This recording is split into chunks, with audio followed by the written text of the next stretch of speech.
16 अगस्त को विनोद मंडल का अचानक से फ़ोन बजता है सुबह में। जब वो फ़ोन उठाते हैं तो सामने से आवाज़ आती है कि पापा, मैं अंशु बोल रही हूँ। मैं ज़िंदा हूँ, मैं मरी नहीं हूँ। जब ऐसा विनोद मंडल सुनते हैं तो उनके नीचे से धरती खिसक जाती है। वो समझ ही नहीं पाते, वो कहते हैं कि कौन है जो मजाक कर रहा है। सामने से फिर आवाज़ आती है कि अरे पापा, मैं आपकी बिटिया अंशु ही बोल रही हूँ, मैं अभी ज़िंदा हूँ। विनोद मंडल को यकीन नहीं होता। वो कहते हैं कि मुझे यकीन नहीं हो रहा है, तुम वीडियो कॉल करके दिखाओ कि तुम अंशु हो। अंशु कहती है कि जरूर। जब वो वीडियो कॉल करती है तो वाकई में अंशु ही होती है। और अंशु के पिता विनोद मंडल जब ये चीज देखते हैं कि उनकी बिटिया अभी जिंदा है तो वो खुश भी बहुत ज्यादा होते हैं और उनको तकलीफ भी कुछ चीजों को लेकर होती है और वो आश्चर्य में भी पड़ते हैं। आज की ये कहानी क्या है, यही हम आपको बताने वाले हैं। नमस्कार दोस्तों, मेरा नाम है जीआरडी और आप देख रहे हैं 8 PM विद जीआरडी।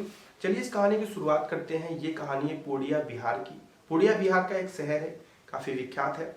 वहां की हम कहानी आपको बताते हैं। अंशु एक 17 साल की लड़की है और अपने परिवार में काफी जो है लाडली है, लोगों लोगों को बहुत पसंद है। उसके परिवार के लोग उसे बहुत प्रेम करते हैं। 17 साल की अंशु के पास उसका एक पर्सनल फोन होता है, जिस फोन से वो सोशल मीडिया पे या फिर कहीं पे भी अपने दोस्तों से, सहेलियों से बातें करती है। सारा चीज सब कुछ सही चल रहा होता है। अचानक से उसे एक रॉन्ग नंबर से कॉल आती है। जब रॉन्ग नंबर से कॉल आती है तो सामने वाला इंसान होता है जिसका नाम होता है विरंजन कुमार। विरंजन कुमार नाम का इंसान जो कि 24 साल का होता है और इधर अंशु 17 साल की होती है। अभी पूर्ण 18 साल भी नहीं हुआ होता है अंशु को। फोन कॉल पे जब उधर से विरंजन बात करता है, हेलो कौन बोल रही हो, तो ये भी बोलती है कि आपको किससे बात करनी है। विरंजन कहता है कि मैंने यहाँ पे कॉल किया है, मुझे इनसे बात करनी है। तो अंशु बोलती है कि रॉन्ग नंबर है। तो विरंजन कहता है आप कौन बोल रही हैं, तो बताती है कि मैं अंशु बोल रही हूँ। तो फिर विरंजन कहता है कि बड़ी प्यारी आवाज है आपकी। ऐसा जब अंशु सुनती है तो उसके चेहरे पर मुस्कुराहट आ जाती है और दोनों एक दूसरे से बात करने लगते हैं। ये रॉन्ग नंबर से कॉल आती है लेकिन ये बात इनकी शुरू हो जाती है। आपस में इनकी बातें शुरू हो जाती हैं और ये एक दूसरे से बात करने लगते हैं। और आप यकीन नहीं मानेंगे कि ये रॉन्ग नंबर का कॉल इनको कब इनके प्यार में तब्दील हो जाता है ये किसी को पता नहीं चलता। एक दिन इनकी फोन पे बात होती है रॉन्ग नंबर से और 2-3 दिन बाद ये एक दूसरे को प्रेम करने लगते हैं। और रॉन्ग नंबर से कॉल आने के जस्ट 12 दिन से बीते होते हैं और 12 दिन बाद अचानक से अंशु घर से गायब हो जाती है। जब अंशु घर से गायब होती है तो घर में खलबली मच जाती है। हर कोई को ये जानना होता है कि आखिर अंशु गई कहाँ। उसके फोन पे ट्राई किया जाता है, फोन नॉट रीचेबल आता है। लोग परेशान हो जाते हैं, परिवार वाले। वो तुरंत नजदीकी थाने में जाकर तहरीर देते हैं, बताते हैं, गुमशुदगी की रिपोर्ट दर्ज करवाते हैं। पुलिस भी एक 17 साल की लड़की यानी कि एक नाबालिग लड़की की खोज में अपना पूरा दम खम लगा देती है, सारा चीज करने लगती है, लेकिन कहीं से कुछ पता नहीं चलता है। इधर उधर परेशान होने के बाद काफी दबाव बनाए जाते हैं। लगभग महीनों बीत जाते हैं। अंशु 3 जून से लापता थी और 16 अगस्त को एक ऐसी चीज होती है जिसकी वजह से सारी कहानी पलट जाती है, क्योंकि यहाँ महीनों बीत चुके थे और परिवार वालों को ऐसा लग रहा था कि या तो अंशु मर चुकी है या तो अंशु एक ऐसी जगह जा चुकी है जहां से वो शायद वापस नहीं आएगी।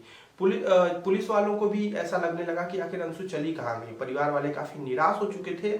लेकिन जब 16 अगस्त का दिन आता है तो इन्हीं के जो क्षेत्र होता है, जो इनका पूर्णिया क्षेत्र है, वहां पे एक नहर होती है।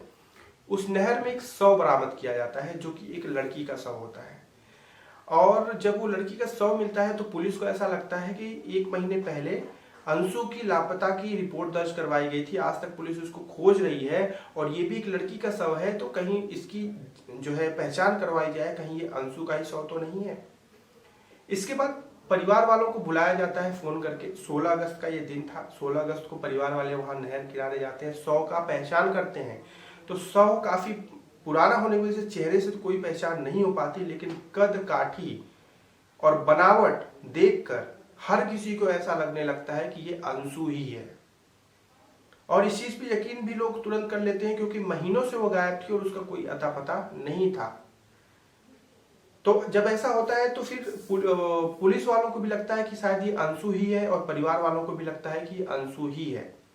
इस चीज पे मुहर लगा दी जाती है। घर में कोहराम मच जाता है। लोग चिल्ला चिल्ला कर रोने लगते हैं कि 1 महीने से गायब लड़की का शव आखिर मिला नहर में।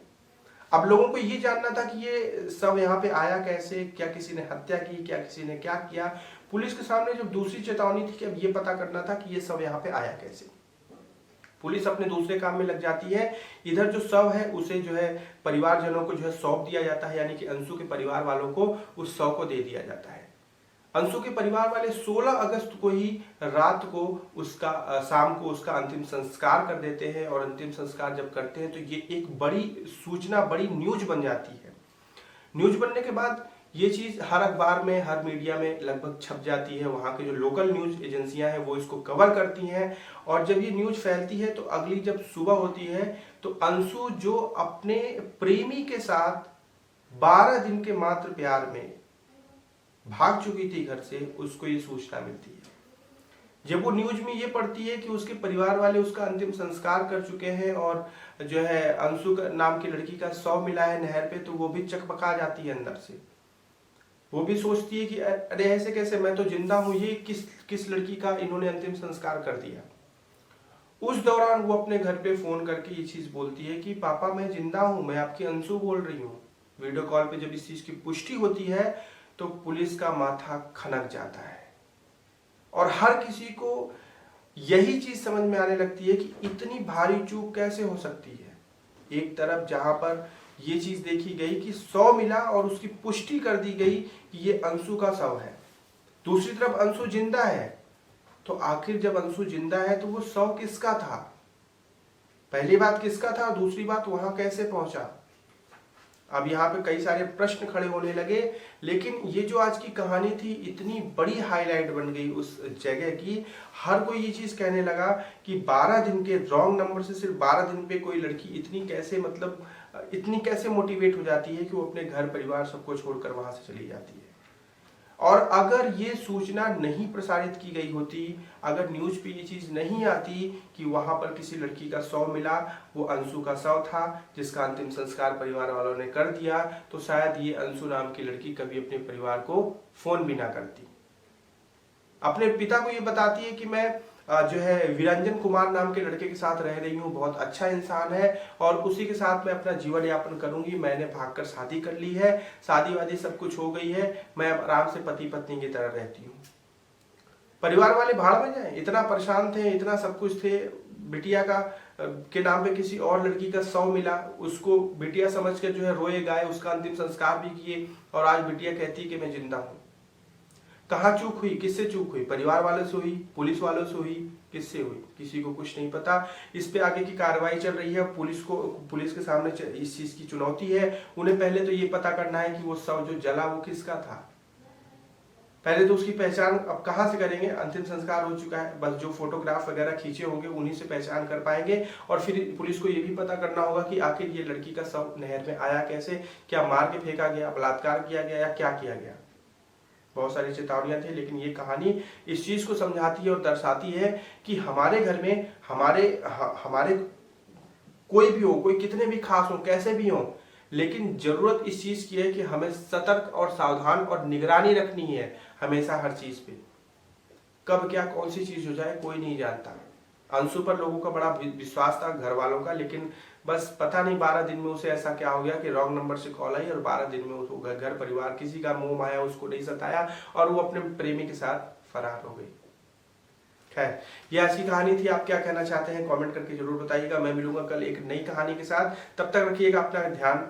जय हिंद।